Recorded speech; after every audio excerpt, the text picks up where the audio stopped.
With Kagiso Rabada suspended, Faf du Plessis coming back in to captain the side and questions continuing to surround the form of JP Duminy, let's take a look at some of the questions the selectors are going to need to ask ahead of the second test at Trent Bridge. There are two players in line to take Rabada's place for the second test, and I've got no doubt in my mind who that player should be. Dwan Olivier and Chris Morris are waiting in the wings, and the selectors did give an indication of who might play, as Chris Morris came in at number 8 for that game against the England Lions. But it was due to his batting strength with Vernon Philander out. If we're talking about bowlers alone, Dwan Olivier has to play.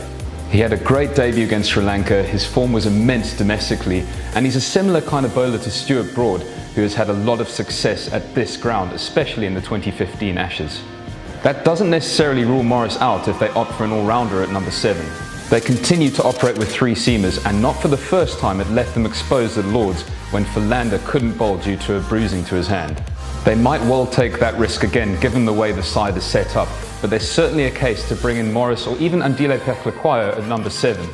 But that will mean leaving out both JP Duminy and Tiernis de Bruin, with Faf coming back into the side. I don't think they'll opt for that route, which means Duminy or de Bruin will be playing in the second test. There has of course been a public outcry about Duminy's form, but instead of looking at Duminy, let's take a look at de Bruin. I think it would send out the wrong message to someone like de Bruin if he was to get the chop.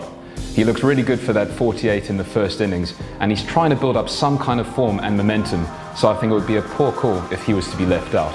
Couple that with Duminy's form, and I think de Bruin has to play, and he can come in at number 6 because Temba Bavuma has earned the right to bat at number 5. There's no room yet for Aiden Markram because Heino Kun deserves his shot at the top of the order, so here's my 11 for Friday. Heino Kun and Dean Elgar opening the batting, Hashim Amla coming in at 3, Faf du Plessis bumped up to 4 to accommodate Bavuma and de Bruin at 5 and 6, Quinton de Kock at number 7, who deserves to be higher, but there's simply no room for him up the order if there's no all-rounder, Vernon Philander at number 8, Keshav Maharaj at 9, Dwan Olivier at 10, and Morne Morkel at 11.